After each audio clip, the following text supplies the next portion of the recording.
Hey, it's Nikki Leonti from Start Your Own Family Daycare, and welcome to our very first experiment of Q&A. It's like a power session. So tonight I'm joined with Kath. Which side are you? This side? This side?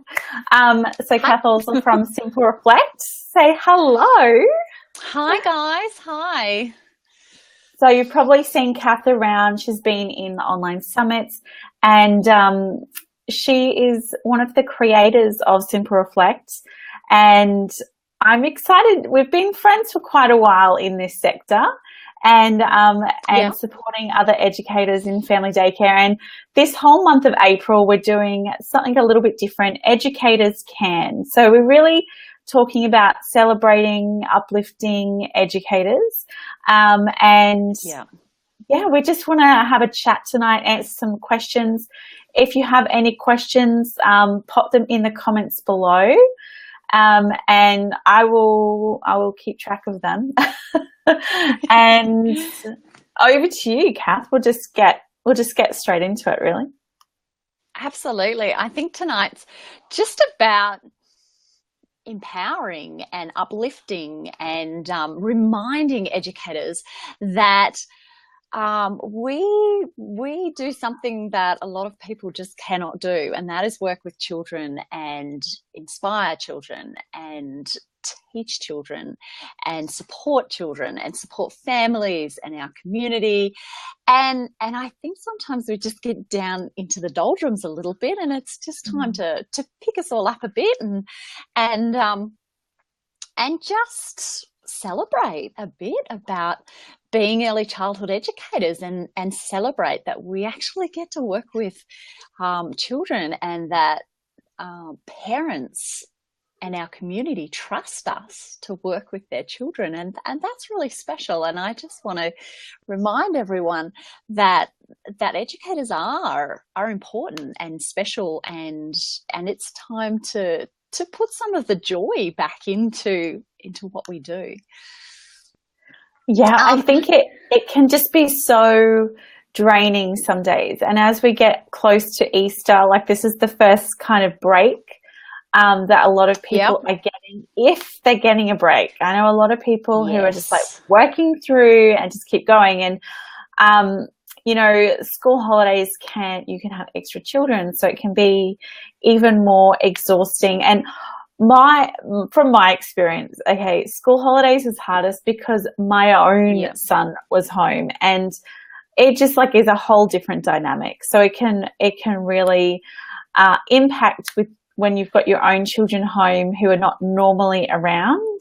It changes everything. Yes.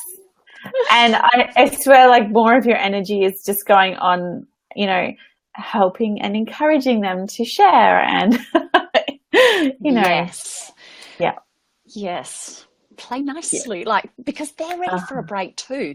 They've been at school, they need some downtime. They don't need us shoving all these experiences and activities and routines into them. They need some downtime. Don't need us It's still going. So I was looking at the comments and I'm like, it's playing.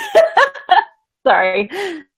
So they need downtime as well, and I think we need to recognise that they're coming home for their holidays and their downtime, and they need that. They really do. They need quiet time and relaxing time and their own space as well.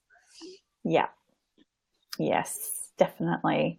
So I guess over the next 4 weeks, we're going to be doing a live session every Wednesday night at 7:30.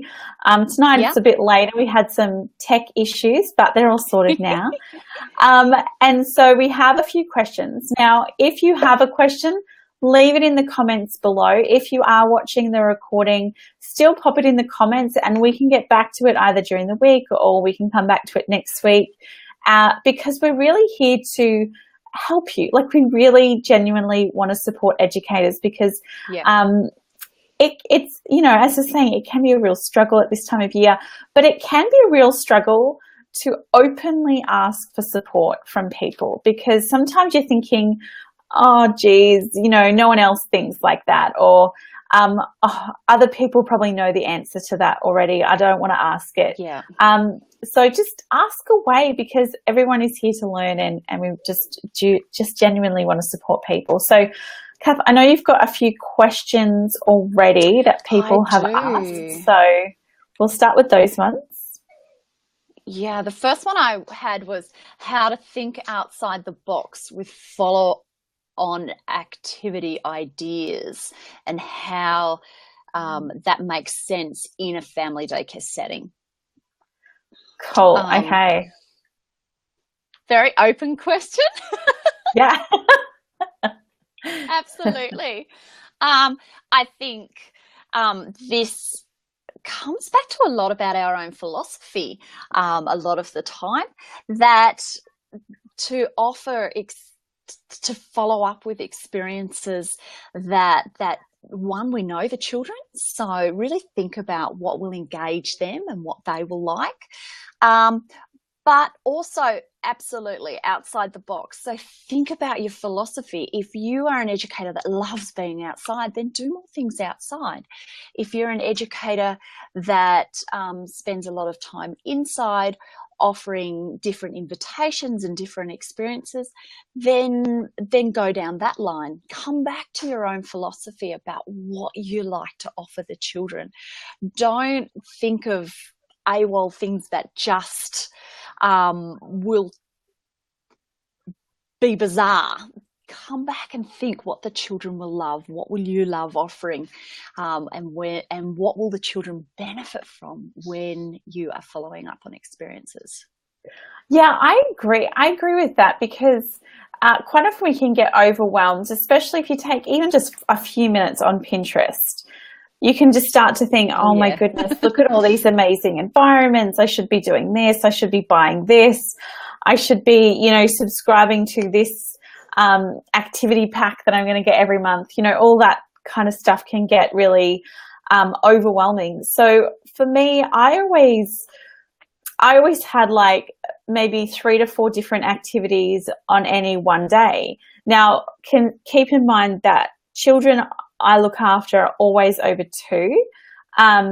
So if you've got younger children, it's kind of a little bit of a different situation. But having around 3 activities per day allows you to actually get involved. Hello, Christina's just joined us. Hi, Christina. And it allows you to actually be engaged in those particular activities, rather than having like 300 activities planned for the day or the week, and then you just like quickly trying to get through them, and okay, cut this, glue that, put that over there, next activity. Like, it also sets the example to children that they need to have all these different things happening at once. So I guess for me, I've always had 3 specific activities based on what children's interests were, but then I would really scaffold those particular children. So the younger children, I would just start with a basic element for that, and then the older children, I would get them thinking outside the box. So now what could you do? Now what could you do with it? And always asking them those questions. And does not work every time. It doesn't work every time, because sometimes they just get bored with it, and they're like, okay, I'm not doing this anymore, and it's over, and that's okay. But if you are kind of setting the example that you've got a few particular areas, like your home corner and craft section and all those kinds of, you've got your specific areas, but then you bring in like maybe 3 activities for the day, children are going to learn that, okay, it's fine to do more with what they're actually seeing. Bring something over from the other area and add it to this activity, or let's take this activity outside, and how can it change? How does it change just doing it like just an individual child doing the activity, or if it's a whole group? There's a lot of different ways to think outside the box, rather than just focusing on what activities and how many activities you can kind of fit into the day. Yeah, so And guests. Yes, somebody is here. I think sometimes too, sometimes the children have just had enough of a certain experience or enough of a certain activity. It doesn't need to keep going and going. If you have had enough of an experience, or the children have had enough of experience, then it's done. Like, move on to something else. I think this whole mindset that I've got to follow on from this, it eats away at us, whereas the children are the same as us. Sometimes you've just had enough of that experience. Yeah. And I think sometimes I go to put these experiences out because I think, oh, the kids are going to love it. And then I think, oh, I really don't like it. So, for example, one of my problems is glitter. Okay, I love the idea of glitter. I love how pretty it looks. But my son, he just, no matter what I put it in, he finds ways to get as much out as possible. So things, and I just don't enjoy it. Like, I just won't sit there, and so for me, that's kind of an issue. But other people I know, I worked with this lady who couldn't stand cotton balls. And so cotton balls were her thing. Yeah, you got a problem? It just froze for a minute, but it's all good now. Oh, okay. It's all good. Okay. I just know that so this program that we're using tonight to do the face side by side thing, they can just take a little bit longer to kind of buffer, I guess. I don't know. Yeah. Are we working now? Oh, we're frozen again. All right, are we back? Okay, we're back. It really did freeze for a minute. I'm thinking, oh, please just start talking. All right, so okay, what's one of the next questions? We've got Jess has joined us as well tonight, by the way. Hi, Jess. The next one was how to deal with parents who expect everything and get annoyed when we can't provide what they need. Well, generally when we can't provide what they need is different to we can't provide what they want. The wording is quite and I think recognizing that sometimes parents think they actually need something when it's a want, and we can have that discussion on actually focusing on their child and how their child could actually be benefiting in a different way than what they expect. Once we have a conversation, once we point that out, sometimes it can change their point of views and sometimes it can't. And realistically, if it can't, if a parent feels that they are not getting something for their child that they need, then maybe their child would actually be better in a different setting or with a different educator. We can't be miracle workers. We have 4 little people that all need our attention and all need guidance. And sometimes parents' expectations are just really quite unrealistic.